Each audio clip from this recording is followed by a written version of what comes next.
मैं हेमलता ओझा, मेरा गांव सिकरीगंज है। जब वहाँ मेरे बच्चे बहुत छोटे-छोटे थे तो पढ़ नहीं पा रहे थे। हम खुद एलएलबी करके जज बनना चाहते थे। ग्रेजुएशन किए थे राजनीति शास्त्र से।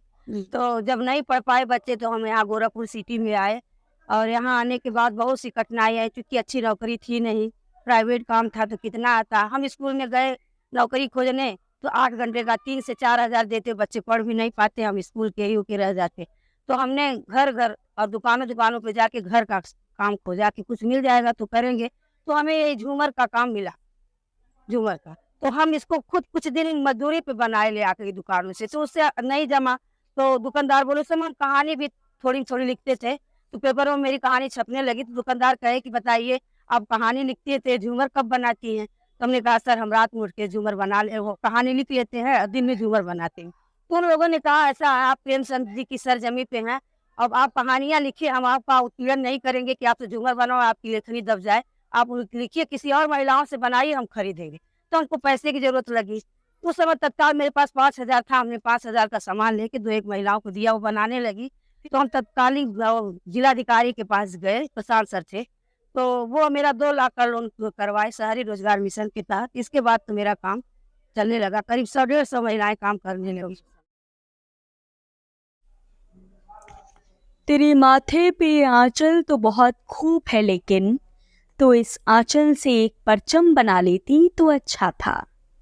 इसरार मजाज के इस शेर में औरत को नसीहत की गई है, हुस्न और नजाकत की जंजीरों को तोड़कर, शर्मो लिहाज को छोड़कर खुद अपनी कातिबे तकदीर बन जाने की।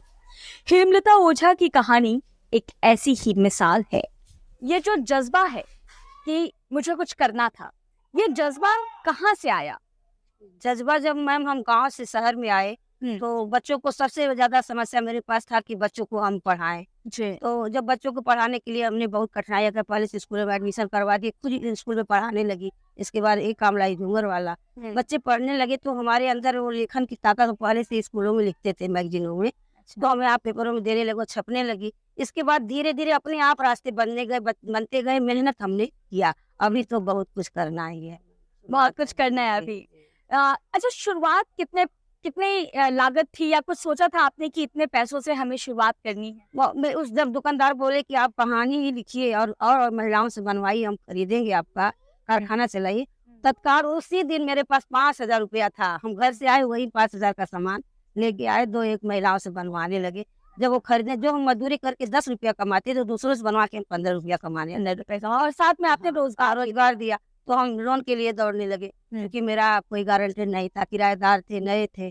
तो मैडम के आ गए, कोई और सहायक नहीं? कोई नहीं, सब जो भी यहाँ तक आने में मेरा केवल मेरा योगदान था, केवल आप और किसी ने भी मेरा सपोर्ट। मुश्किल रहा होगा एक अकेली औरत का एक ऐसे शहर में आना और शहर में जो है वो लोन के लिए मशक्कत करना, तमाम यही तो जब वहाँ नगर निगम से मेयर जी के बाहर निकले उनके रूम से तो हम तो रोने लगे थे।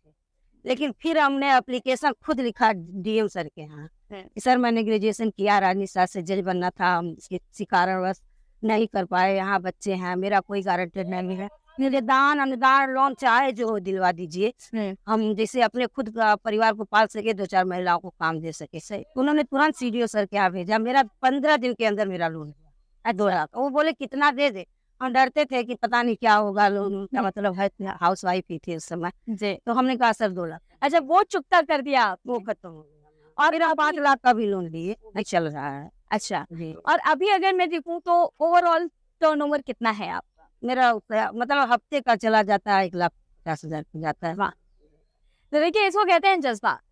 एक महिला जो कि गांव से आती है, कुछ परेशान होती है क्योंकि वो अपनी पढ़ाई भी आगे नहीं कर पाती है और अपने बच्चों की पढ़ाई को लेकर भी चिंतित रहती है। बावजूद उसके उसके जज्बे ने आज उसे इस मकाम तक पहुंचा दिया है कि वो केवल अपने भविष्य को सुरक्षित नहीं करती बल्कि साथ में आप ये जितनी महिलाओं को देख रहे हैं और इनके अलावा भी और भी बहुत घर ले जाके बनाती है जी, प्रोजेक्ट में। वह उनको उनके भविष्य को भी इन्होंने सुरक्षित कर दिया है। ये झूमर बनाती हैं। अच्छा ये बताइए सामान वगैरह कहाँ से लेके? सामान को पहले जब ज्यादा दिल्ली से मंगवा लेते हैं, लोकल यहीं से फिर ले लेते हैं क्योंकि रोज कुछ न कुछ कम हो जाता है। अच्छा जी। और कितने झूमर लगभग बनाते हैं आप लोग? मेरा पर डे 100-200 झूमर जी। और सेल कहाँ पर होता है ये? सब यही मार्केट में हो जाता है, ऑर्डर में ही बनवाते हैं। अच्छा, जो ऑर्डर होता है वही बनवाते अभी ऑनलाइन तो शिफ्ट नहीं हुआ? हैं। नहीं, ऑनलाइन पे नहीं। अच्छा, आगे कुछ प्लान है ऑनलाइन? ऑनलाइन पे प्लान तो बहुत कुछ है, लेकिन अब भगवान है, ऑनलाइन भी डालेंगे और भी काम हम शुरू कर रहे हैं। जैसे कि? महिलाओं के लिए ये धूप बत्ती बनाना, हम्म, क्योंकि बेरोजगारी बहुत ज्यादा है। जी। पर डे 2-4 औरतें आती है, हमको काम दीजिए, हमको काम दीजिए, तो ये झूमर ही नहीं हो पाता। कुर्ती भी बनवाने लगे, पेटीकोट भी बनवाने लगे, उसी मार्केट में ये भी सेल हो जाता है। एक्चुअली और महिलाओं को साथ में साथ आप में आते हैं। अच्छा, ये बताइए, अभी आपने बताया कि ये सारी चीजें तो आप कर रही हैं, साथ में बच्चे भी हैं आपके? मेरे पढ़ाई? जी, मेरी बड़ी बिटिया हमने पॉलिटेक्निक करवाया सिविल से, अच्छा, और उसकी शादी की, उसका आपत्ति समारोह में करना है। एक लड़की मेरा ये DMLT जो ब्लड यूरिन टेस्ट करते करवा चुके, शादी अगली साल करेंगे। लड़का LLB कर रहा है। अच्छा, एक तो सारे बच्चों को सेटल कर दिया है। हाँ।